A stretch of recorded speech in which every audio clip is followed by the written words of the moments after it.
Big boss 7 reality game షోలో గెలుపొందిన పల్లవి Prashanth Annapurna studio నుంచి బయటికి వచ్చిన సమయంలో అతని అభిమానులు ట్రాఫిక్ కు తీవ్ర అంతరాయం కలిగించడమే కాకుండా ఆర్టీసీ బస్సు అద్దాలు పగలగొట్టి ప్రభుత్వ ఆస్తులకు నష్టం కలిగించారు. ఈ ఘటనపై పల్లవి ప్రశాంత్ తో పాటు మరికొంతమందిపై పోలీసులు పలు సెక్షన్ల కింద కేసు నమోదు చేశారు. అప్పటి నుంచి ఈ ఘటనపై సోషల్ మీడియాలో రచ్చ జరుగుతోంది. ఓ మామూలు గేమ్ షోలో గెలిచి ఇంత షో చేయడం అవసరమా అంటూ చాలా మంది నెటిజన్లు పల్లవి ప్రశాంత్ పై ఆగ్రహం వ్యక్తం చేస్తున్నారు. ఈ క్రమంలోనే పల్లవి ప్రశాంత్ రైతు బిడ్డ ట్యాగ్ తో వైరల్ అయ్యాడని, కానీ అసలైన రైతు బిడ్డ ఇతనే అంటూ కొంతమంది మరో వ్యక్తిని తెరపైకి తీసుకొస్తున్నారు. మరి ఆ అసలైన రైతు బిడ్డ ఎవరు?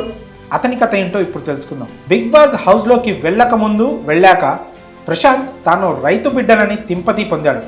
చాలామంది రైతు బిడ్డ అనగానే పల్లవి ప్రశాంత్ అనే భ్రమలోకి వెళ్ళిపోతున్నారు. కానీ బిగ్ బాస్ విన్నర్గా నిలిచిన తరువాత పల్లవి ప్రశాంత్ ప్రవర్తన చూసిన అతని అభిమానులే అసంతృప్తి వ్యక్తం చేస్తున్నారు. అసలైన రైతు బిడ్డ అంటే ఇతనిలా ఉండాలని అంటున్నారు. అతనే రాజేందర్ రెడ్డి. ఈయన ఒక యూట్యూబర్. తెలుగు రైతు బడి పేరుతో యూట్యూబ్లో ఓ ఛానల్ నిర్వహిస్తూ నూతన వ్యవసాయ పద్ధతులు, కొత్త పంటలు సాగు చేసే రైతుల అనుభవాలు, వారి కష్ట నష్టాలను ఇతర రైతులకు తెలియజేస్తుంటారు. వ్యవసాయంలో వచ్చే కొత్త సాంకేతిక పరికరాల గురించి వివరించడం, వాటిని సబ్సిడీ ద్వారానో ప్రభుత్వ పథకాల్లోనో ఎలా పొందవచ్చనే విషయాలను వివరిస్తూ ఉంటారు. ప్రస్తుతం ఆయన యూట్యూబ్ ఛానల్కు 1.21 మిలియన్ల సబ్స్క్రైబర్లు ఉన్నారు. అయితే ఆయన వీడియోలన్నీ రైతులకు ఉపయోగపడేలా ఉన్నాయి.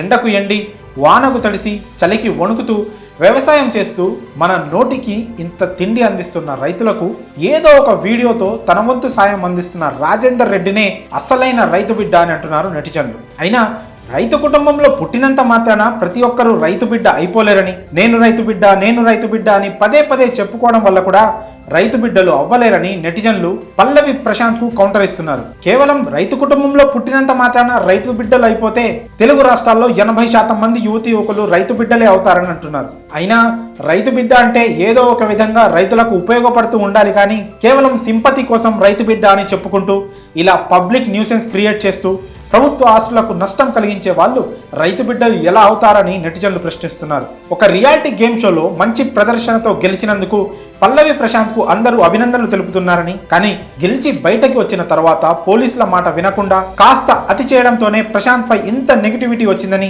స్వయంగా పల్లవి ప్రశాంత్ అభిమానులే ఒప్పుకుంటున్నారు. మరి పల్లవి ప్రశాంత్ వ్యవహారంతో పాటు అసలైన రైతు బిడ్డ వివాదంలో తెరపైకి వచ్చిన యూట్యూబర్ రాజేందర్ రెడ్డి చేస్తున్న రైతు ఉపయోగ వీడియోలపై మీ అభిప్రాయం ఏంటి? పల్లవి ప్రశాంత్, యూట్యూబర్ రాజేందర్ రెడ్డి, ఇద్దరిలో ఎవరు అసలైన రైతు బిడ్డ అని మీరు భావిస్తున్నారు? మీ అభిప్రాయాన్ని కామెంట్స్ రూపంలో తెలియజేయండి.